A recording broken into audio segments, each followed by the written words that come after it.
Hi guys, and welcome back to my channel. And today I'm going to be showing you guys how I make these tri-colored slash sunset macaroons. And I was not trying to make them look like that. That was a complete accident.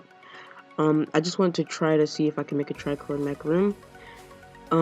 So yeah, the recipe will be linked in the description box below. And I am going to be using the macaronage method. And that's the method where you heat up the sugar in the water. So yeah.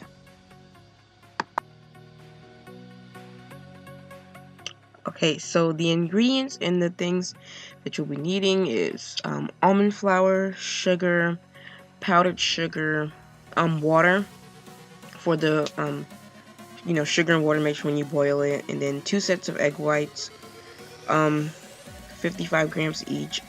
Oh, and I will be including the recipe inside of the description box below. So yeah, 2 bowls, food coloring, and a sifter to sift the almond flour and the powdered sugar. But what is better to do instead of sifting it, so you can get like a finer texture, so you won't have any lumps in your French macaroons, is to food process it. So what I did after I sifted it, I got my food processor and I put almond flour and powdered sugar inside the food processor, and I blended up really well, and then sifted it again just to make sure they were smooth and didn't have any like lumps from the almond flour.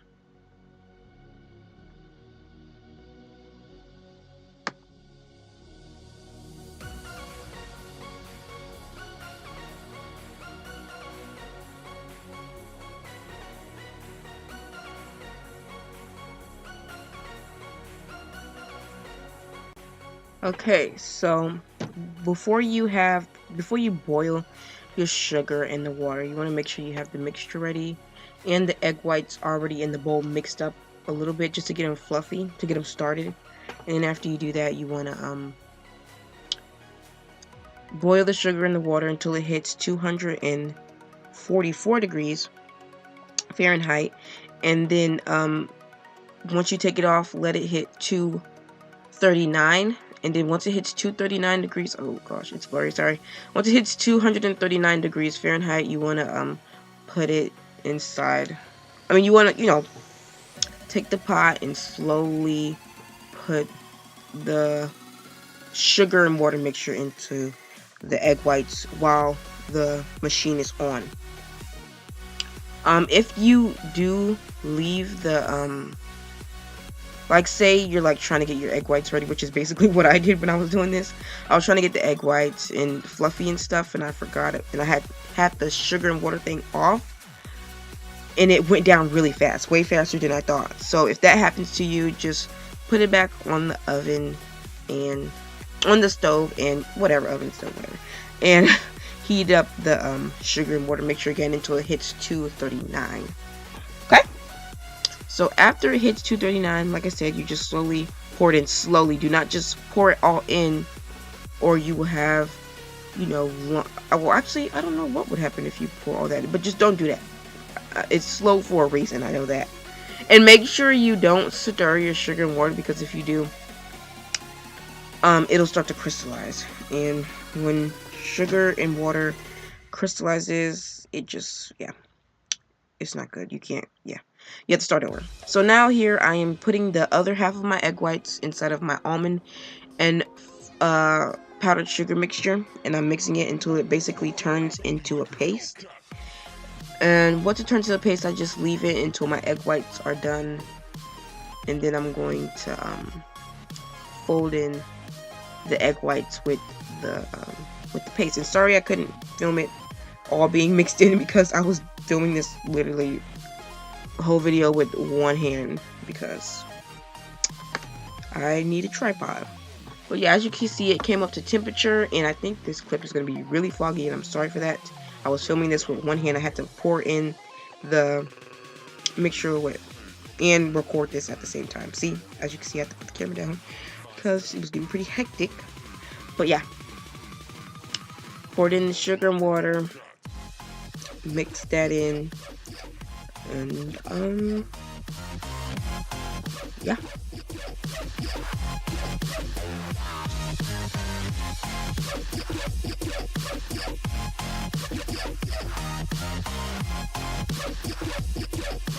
So I basically kept doing this until the mixture turned into stiff peaks, and then once it hits stiff peaks, and you'll know when it hits stiff peaks when you can hold the whisk up and none of it falls down.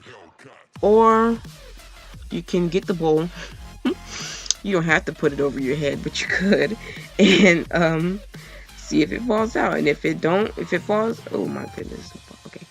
If it falls out, then it'll it's not stiff, and you shouldn't even have to do all that. Just get the whisk, or you can put it over your head. But yeah, yeah, it shouldn't fall out if it's stiff. Basically, what I'm saying.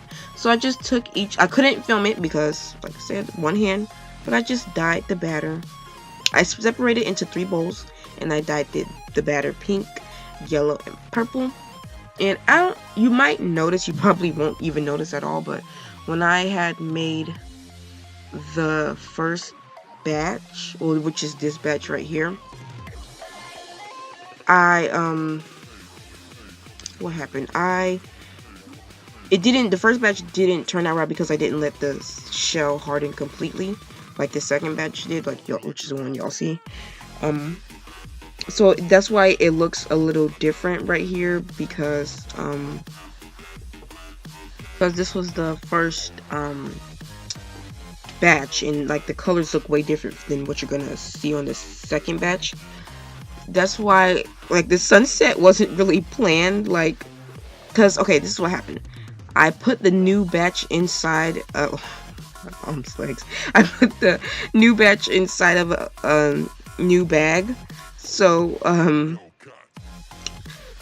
and so I had to let these sit because I don't have 2 pans. So when I let that other batch sit, well, not 2 pans, 2 silicone mats. So when I had let the other batch sit, the mix, I guess, just kind of like went in together more.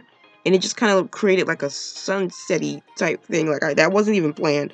So, yeah, that's how I got that. So if you were to do this, I would mix in the colors more.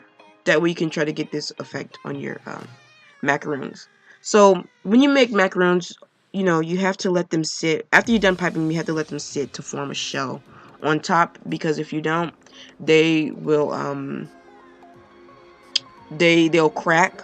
And they aren't gonna get the feet that you want them to get.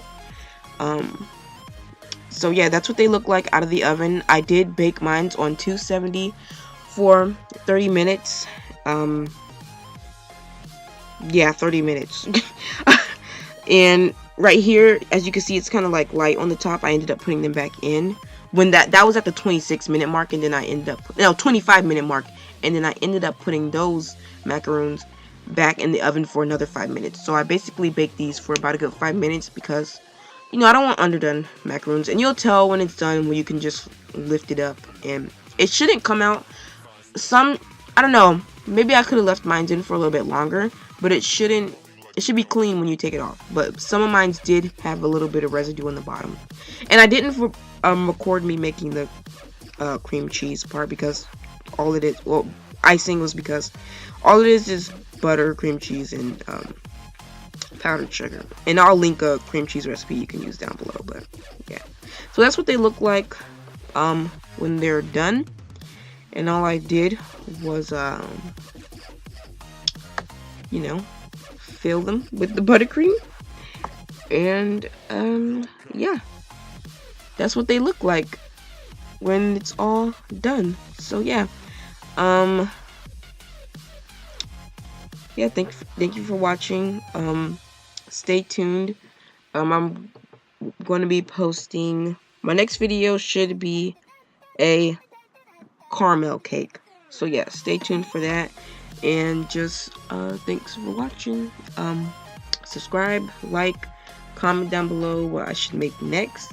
And yeah, bye.